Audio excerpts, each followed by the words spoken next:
All right. So, what I would like to talk to you about today is some of the work that I've done, and in response to Rob, in terms of what we have in terms of cultural diversity. There's one thing I found, which is a video with a pitchfork commercial super robo stud. Come on, comedy, let's go meet him. and it was called Gay Robot, where Really good. it's actually a robot that is gay. And, and this is, of course, a comedy. It's supposed to be very funny. But there is a little bit of diversity. It never actually made it to the full production of the comedy, but that's just a sidetrack. Anyway, but we're talking about robots and what we do with them, and one of the things that's coming up is that people feel scared, about robots, and there are typically two types of threats. It's going around the media right now a lot. Is robots going to take away your jobs, and now we have a database where you can look up the probability of that you'll be replaced by a robot very soon. So that's one thing. And also, as Federica pointed out, we have this threat about identity.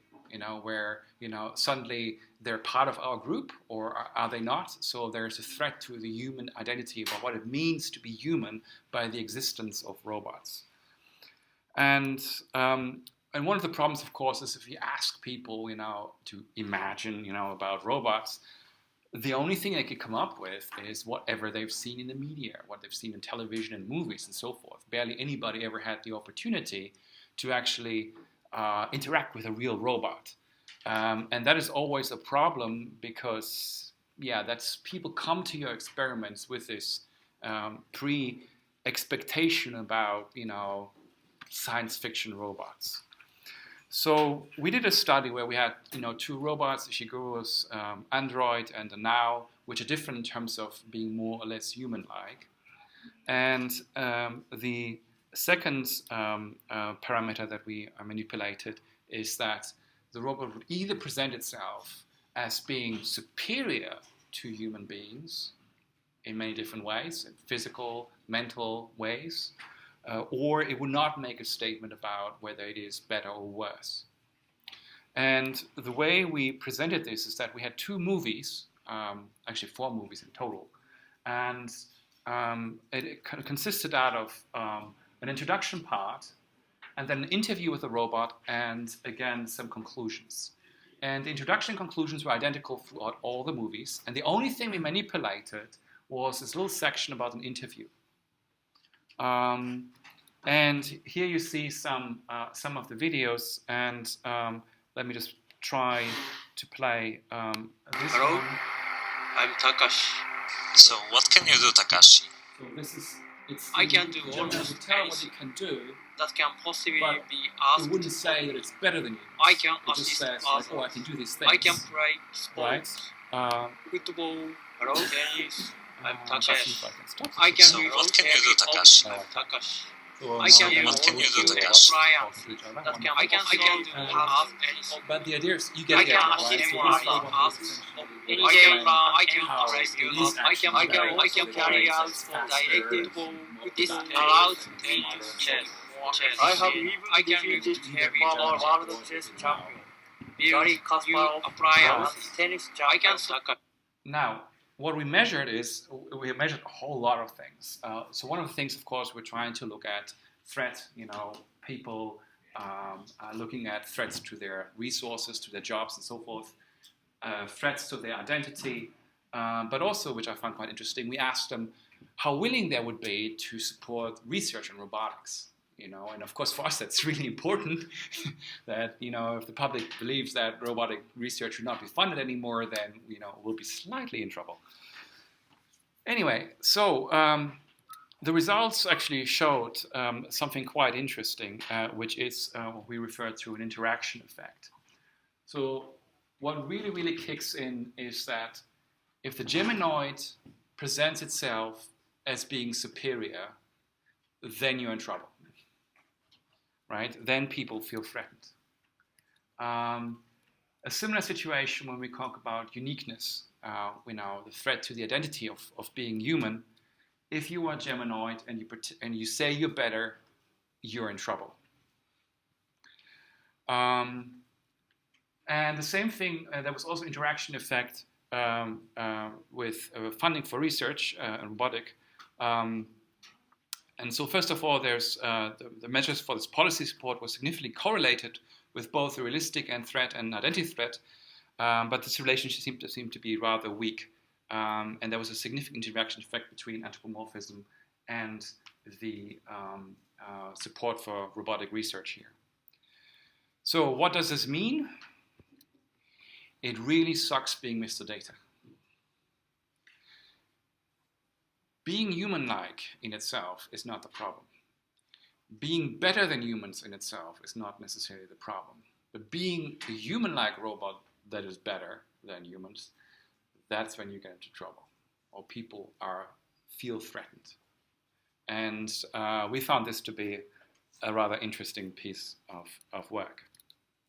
Another thing is like, oh, here we go, my favorite enemy, Uncanny Valley.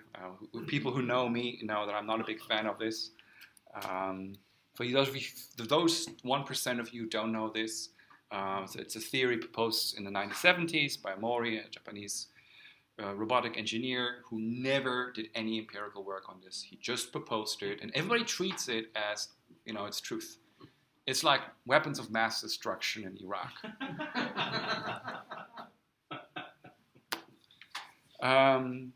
Now, so of course some other problems are a lot of research just does, they only show videos, or pictures, or, let people imagine about robots.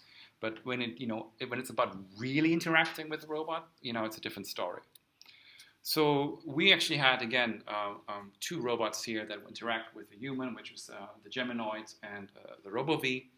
And we did this exposure multiple times because we believe that there's a time dimension in there. It's like, yeah, maybe, it's a bit spooky at the beginning, but does this kind of eeriness actually persist over time? Or is it just like, okay, for the first 10 seconds, a bit weird, but then, you get used to it and it's okay. And another factor we put in there is whether the robot is a bit friendly or the opposite. We have some Japanese here. So the friendly condition is like, the robot would quite often say, sort of like supporting you, please keep on talking. And the unfriendly one would like quite often say, aso, aso. So I'm not sure, what is aso?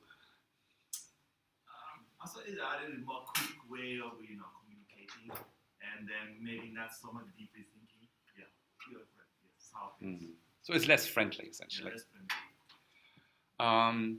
And so this was done in the context of a job interview. So people would actually apply for a job, and the robot would actually be the person who's interviewed.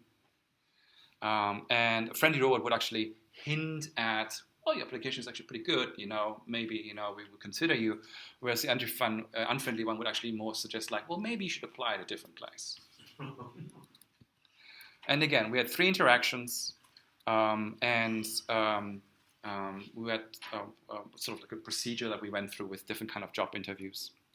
And we had more measurements that were good for us. So it's one of the problems, of course, is I have to go back to our Japanese friend again, Shinua-kan. What is your translation of Shinua-kan? What is your translation of the Japanese word Shinua-kan? Shinua-kan? Shinua-kan. No, I don't know that's Japanese. Shinua-kan. Okay. Shinua-kan is familiarity or intimacy or intimacy. Yeah. Familiarity. Yeah, maybe familiarity. So this word has given a lot of people a lot of headaches in terms of what it. So this was just Mori just came up with this. He just used that, and he maybe could have used another one. So I actually believe that it doesn't really matter so much what the translation is. The point being is just it was just Mori's idea. It's like, who says Mori's ideas was any good, right? So some people go for likability, other go for familiarity. Other people say no, let's actually try to measure the opposite. Let's try to go for eeriness. So we measured all of these things, and I'll share some of the results. So one thing is that likability obviously was affected by the robot's attitude. If you get a friendly robot, you like it more. Well, big surprise. RoboV was significantly more liked than Geminoid. So again, it doesn't really pay off to be extremely human-like. But also there was a statistically significant interaction effect between the robot's attitude and the number of interactions. So during the first interaction, there was no difference in terms of likability, but in interaction 2 and 3 there was. So at the beginning, people didn't really see much of the difference, but once they get more interaction with them, they realize, okay, friendly, not friendly. In terms of eeriness, Geminoid is perceived significantly more eerie, so unheimlich, if you prefer the German version of that. And the unfriendly robot was perceived to be significantly more eerie than the friendly one, which also kind of makes sense. But interestingly, eeriness also decreased over time. So it means like the more you get used to it, the more interactions you have, the less spooky it becomes. And this is more of a manipulation check, is that Geminoid was perceived as being more anthropomorphic. So that kind of all makes sense. So from our conclusion, explicit eeriness and likability were not significantly correlated. Now this is an interesting one. So eeriness is not the opposite of likability. There are two different things. That is an interesting result, I think. And the other thing that comes across is that exposure over time really does matter. Perceptions change if you interact with the same robot several times. So maybe this whole idea about Uncanny Valley is not such a big deal to start with, because it just stops after a couple of times and you just get used to it. Right. So overall, over time, that's what I mentioned there, eeriness is reduced. So essentially, the whole perception just becomes more positive over time. Now, so those were kind of studies about how people perceive robots, and I would now like to go on to something slightly different. As you know, I just came out of Munich for the HRI conference, and one of the things that we do there, where we fly in 40 people, to one place to discuss which paper gets accepted or rejected at the conference. And it's, of course, an enormously expensive exercise, with the goal of that, the selection procedure would, be better that way. And we all know that there's, with the peer review process, there's an issue with this.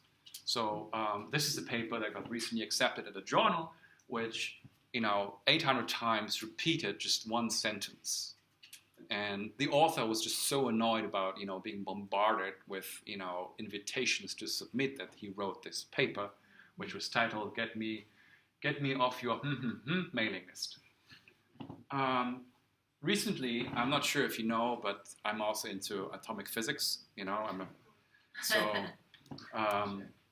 So I received an invitation to submit a paper to a conference on physics, and well, obviously I can do that. That's what I do. So I took out my iPhone, typed in the word atomic, and then just autocomplete, right? Until I got this nice, completely nonsense paper, created a bit of artificial persona behind it, submitted it. 3 hours later, accepted.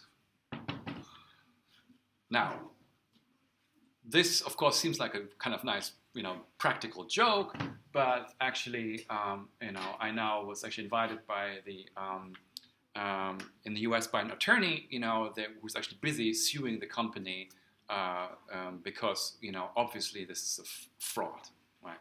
So, but anyway, so we see reviewing can have some problems. The HRI conference in itself is kind of like a middle ground, so in terms of popularity and how many papers it produces, it is somewhere in the middle. We have an acceptance rate that hovers around 25%. And of course, what you see, papers, one of the biggest factors in terms of citations papers receive is very heavily dependent on time. So the more time a paper has, the more citation it receives. Now, let's get more into interesting things. Are we equally successful in terms of the country where the paper comes from? And the clear answer is no. It's very, very unevenly distributed. And I now actually sorted this by the success rate and not by the total contribution, because of course the US has the most contributions, but interestingly they're not the one who's most successful. And for me the biggest tragedy is down here, Korea, with 23 submissions and not a single accepted paper. And that's from Korea. So also maybe good to see, United Emirates has one paper at the HRI Conference, which puts you in terms of the success rate quite high up there. When we look at productivity, so this is, each dot sort of like represents an author, and, these are the rejected papers versus the accepted papers. So what you see is there's a couple of people who are really productive and have a lot of papers in there, and most of us are somewhere down here. But also, most interestingly, there's nobody with a magic recipe, who's like, has 10 papers, submitted 10 papers, and none of them get accepted. It doesn't exist. As a matter of fact, 1,451 papers ever submitted only one paper, which was rejected. 415 authors submitted only ever one paper, which was accepted. And only 552 authors can claim that they have got more accepted papers than rejected papers. Now it gets really interesting. So what we see, accepted papers usually have higher reviewer scores than rejected papers. But of course, the span, as you see, for rejected papers is huge. But here's the big one. There's no correlation between the reviewer scores and the citations papers received later on. No correlation. So in terms of our ability, our effort that we just did in reviewing all of these papers, we have to put a big question mark behind it about whether this is worth it. And if you kind of just list the papers, this is now from 2009 papers, the accepted versus rejected ones, what you see, yes, you got a few high performers, as you usually do. But there's also quite a few papers that, were rejected. But then, of course, most of the papers that get rejected there, within the same year, they're being published somewhere else. So peer review process is not filtering, it is only sorting the paper to the publication venue. But there are quite a few rejected papers which perform quite well. So I guess we have to think about, the reviews that we do, how we do it, and maybe think about whether we can potentially improve this. And I'm quite clear that this is not, it is on a meta level. This is not about robots. This is about how we as a community operate. But I think that this is still an important topic that we need to think about. And with this, I'm trying to bring us ahead of schedule again. I'm sorry, Max. That's the spirit. I feel deeply sorry for not running too late. So I'm open for questions.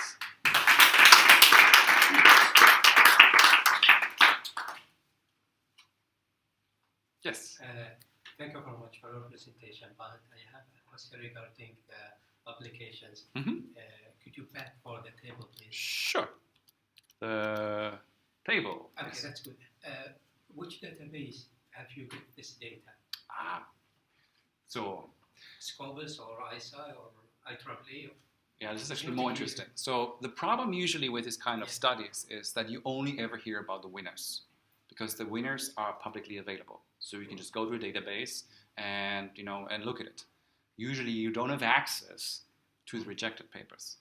Now, since I was the HRI chair this year for this conference, I actually contacted them and I got the original scores.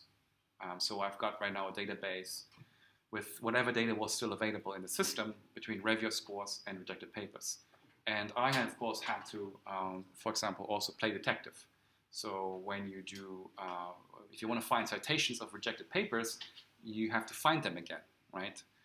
And one of the things I did is I used a service called Turnitin, which is a plagiarism check software, and you just upload the abstract, and it just searches for you. Where else does it pop up? And that's a pretty good predictor. So, yeah, so it's the official original data from the conference management system. Yes. I have a question regarding this. Do the author names have impact on the acceptance and rejection of papers? For example, some specific authors that are well known and well cited in the community have higher probability of being accepted in these conferences? Is it blind? It changed from blind to double blind. And in the paper, which was recently published, there's also a section about whether this switch to double blind actually had impact on the review process. I don't right now have it in my mind. I would have to look it up, but there's some data available. Whether you suggest, so that's where the blind does or does not matter, but it was only recently introduced, so I'm not quite sure. It takes some time before you can actually look at, well, on the acceptance rate you can calculate immediately, but on citations it just takes some years before papers had a chance to gather citations before you would find a difference.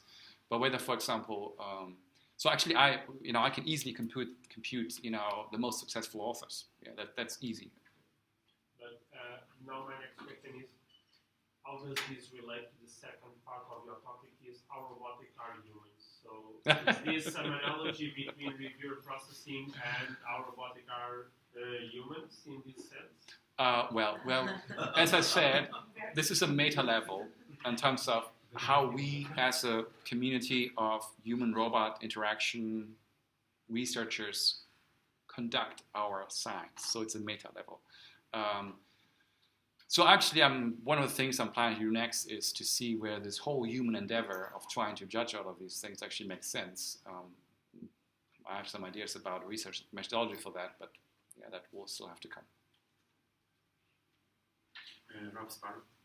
So I guess I'm curious, I'm not sure how you would measure this, but of course one way to get cited is to say something stupid. Okay, and then if you can say a paper that says something ludicrous, a lot of people will cite that in order to dismiss it, and it will actually become quite highly cited. Another way to get highly cited is to say something that fits a particular cultural narrative. So your own kind of, everyone wants to believe in the uncanny valley. Okay, so whether it's empirically valid or not, it's a lovely idea, and so people cite it. So when you're measuring impact factor via citation as a kind of proxy for the quality of the paper, there's another problem there, which is that we need to be able to distinguish between papers. I mean, maybe these papers are being rejected for good reason and then being cited for bad reasons. Yeah. And that needs to be untangled. It's not a criticism. No. So it's a methodological issue, and there actually has been some studies done which looked at why do people cite other papers, and they did an analysis on that, and it turns out the vast majority of citations is acknowledgement of other people's work. Barely anybody bothers, knocking down something, and it's like a straw man, like it's if it's too stupid, it's just too easy. Why would you even bother talking about it because it's so obviously wrong? So, but there's a safe. This is a problem from philosophy, but that's quite. I mean, I'm not going to name them, but I can name people who've made entire careers being controversial out of putting something into the literature that no one else was foolish enough to say before. And the indefensible. You can even win elections with that. No, but there is empirical data on this, and it's reasonable to assume that the vast majority of citations are acknowledgement of previous work, and most of it is positive.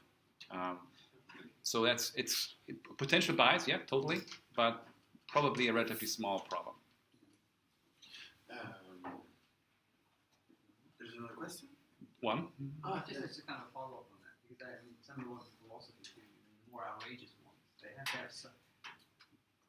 We spend a lot of time with non-trivial. You have to make something that seems crazy, at least make some case for it, right? I mean, no one's going to spend, if it's really awful, it just would fade. I would think. I mean, you might think of some exceptions you had in mind, but it's hard to evaluate that without that. But it's hard to think of the longevity claims you disagree with philosophically that are non-trivial too, right? So people don't go around citing really bad. It's a really bad production of that idea. Why would they even trouble themselves to? Well, some of it's the authorial status. That may be You know, right. Yeah, a that may big be name professor puts out a provocative paper. If the combination of those things will guarantee high levels of citation regardless of quality. But anyway, I mean, if it's not a widespread problem, then great.